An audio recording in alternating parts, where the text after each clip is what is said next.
Ribuan warga di Jakarta Utara hingga Jakarta Timur ramai-ramai mengeluhkan bau sampah menyengat dari pengolahan bahan bakar sampah Refuse Derived Fuel atau RDF Rorotan. 20 anak di Cakung Timur bahkan sakit ispa gara-gara polusi bau dan udara.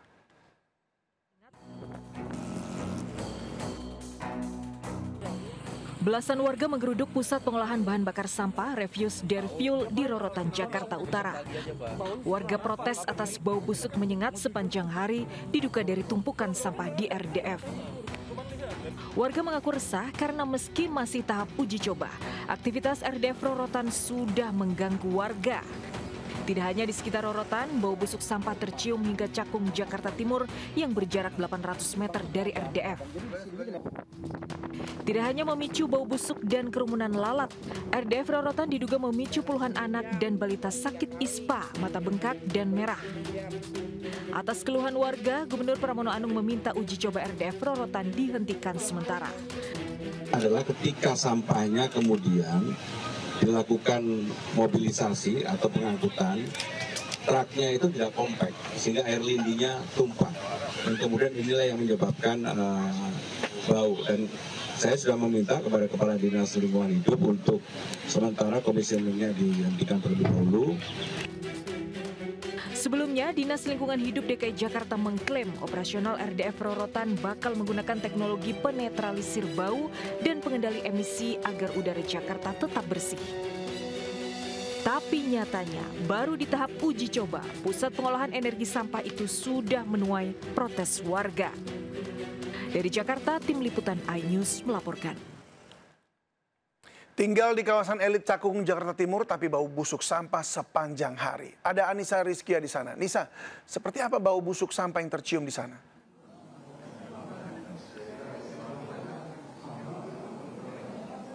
Ya, Davi dan juga pemirsa, hari-hari warga yang tinggal di perumahan elit yaitu di Jakarta Garden City ini memang mereka mengeluhkan bau busuk, aroma sampah, di mana ini adalah dampak dari adanya uji coba yang dilakukan pabrik pengolahan sampah di daerah Rorotan, Jakarta Utara. Kita tahu bahwa lokasi ini berjarak 800 meter begitu dari pabrik, namun aromanya masih tercium begitu pada saat uji coba dilakukan. Dan hari ini pabrik sudah mulai tidak beroperasi karena adanya protes dari warga. Saya akan coba tanyakan langsung dengan salah satu ketua RT di sini, Bapak. Bisa diceritakan asik keluhan yang Bapak rasakan hingga hari ini dilakukan pemeriksaan secara gratis oleh Dinas Kesehatan Jakarta Timur? Ya, baik, terima kasih. Jadi dari uji coba RDF kemarin itu sangat terasa di warga kami. Beberapa warga mengalami ispa, sakit mata, sekitar 23 orang. Itu baru dari RT kami 18 saja. Ini kebetulan saya juga dengan para ketua RT yang lain. Ini ada Ibu Dela dari RT 14 Lasen, Pak Joni dari RT Sortem. Kami merasakan hal yang sama, bahwa dampak dari uji coba RDF ini mengakibatkan sejumlah warga, khususnya balita dan batita, itu mengalami gangguan kesehatan yang serius. Apa sih tuntutan warga setelah dilakukan uji coba dan hari ini dihentikan oleh pemerintah? Ya, pertama saya menyambut baik, terima kasih kepada Pak Gubernur yang akhirnya dengan tegas menghentikan sementara uji coba ini. Karena memang uji coba ini dampaknya sangat luas, bukan hanya warga sekitar Cakung Timur, tapi juga warga di tetangga kita sebelah, Kota Harapan Indah Bekasi juga ada dampaknya. Harapan kami yang pertama tentu mohon kepada Pak Gubernur bisa duduk bareng-bareng kami. Kita diskusi bersama, kita evaluasi Pak, karena ini sudah 3 kali ya. Kami bukannya menolak keberadaan RDF, tidak menolak. Kami itu mendukung program pemerintah, tapi kami sudah berikan kesempatan 3 kali. Sudah uji coba 3 kali. Dan hasilnya sama. Hasilnya sejumlah warga jatuh sakit, sejumlah balita menjadi korban. Apakah ini akan diteruskan? Kami mohon kebijakan Pak Gubernur untuk duduk bareng, kita diskusi, kita evaluasi sama-sama. Salahnya di mana? Saya rasa tidak ada tidak ada salahnya kalau pemerintah mengakui, oh maaf kami gagal. Kami tidak mampu melaksanakan uji coba ini. Ya sudah, kita stop, kita pikirkan ini direlokasi. Mungkin kalau tempatnya terlalu dekat dengan pemukiman tidak cocok ya. Cocoknya mungkin di salah satu pulau seribu yang ada, mungkin itu lebih bagus, menghindari jumlah korban yang akan terjadi berikutnya. Oke, baik. Terima kasih Bapak Wahyu atas waktunya. Dilanjut kembali pemeriksaannya. Dan itu tadi pemirsa salah satu perbincangan saya bersama dengan Ketua RT yang mengeluhkan dan berharap begitu ya agar pemerintah melakukan kebijakan lebih lanjut agar implementasi dari pabrik pengolahan sampah ini bisa berjalan dengan baik dan berdampak positif tentunya untuk warga di sekitarnya. Dari Jakarta Timur saya kembalikan kepada David yang ada di studio. Baik, terima kasih Anissa. Selamat bertugas kembali. Pemirsa, musim hujan mencapai puncaknya, tapi sejumlah wilayah di Jakarta malah krisis air.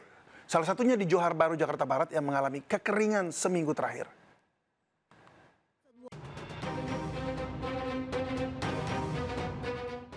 Seminggu terakhir, ratusan warga di RW 05 Kelurahan Johar Baru, Jakarta Pusat mengalami krisis air akibat aliran PAM mati. Air PAM mati sepanjang hari kalaupun mengalir sangat kecil dan tak cukup untuk memenuhi kebutuhan sehari-hari seperti mandi, mencuci, dan memasak. Warga pengguna air PAM terpaksa meminta air bersih seadanya dari tetangga yang masih punya sumur air tanah. Demi menampung air tak seberapa, beberapa warga harus begadang karena air PAM kadang mengalir kecil dini hari hingga pukul 4 pagi. Kagak, nggak keluar sama sekali.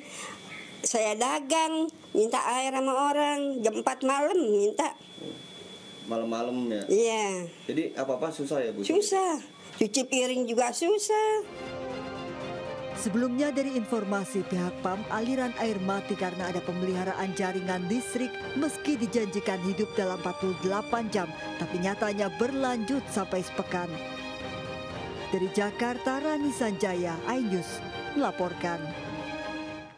Barang-barang bekas atau thrifting masih bikin pusing pedagang lokal hingga pejabat. Seperti buah si Malakama, bila dilarang berjualan, pelaku thrifting merugi. Tapi bila dilegalkan, bisa-bisa pedagang UMKM malah gigit jari.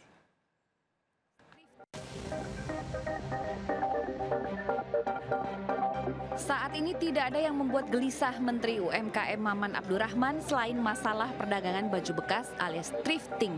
Usai bertemu Presiden, Maman mengimbau agar pedagang thrifting segera beralih menjual barang-barang UMKM. Upaya ini dijajaki agar pelaku thrifting bisa tetap berjualan. Kepada pengusaha-pengusaha yang memang sudah menjalankan. Jadi petunjuk dari Pak Presiden kepada Kementerian UMKM dalam hal ini saya dikomandani oleh beliau, Pak Menko, agar menyiapkan solusi agar mereka tetap bisa berjualan. Bukan tanpa alasan, ratusan pedagang baju bekas di Pasar Senen, Jakarta Pusat misalnya kini was-was. Para pedagang terancam gulung tikar usai Menteri Keuangan Purbaya Yudisadewa berkali-kali menyebut siap memberangus impor baju bekas ilegal.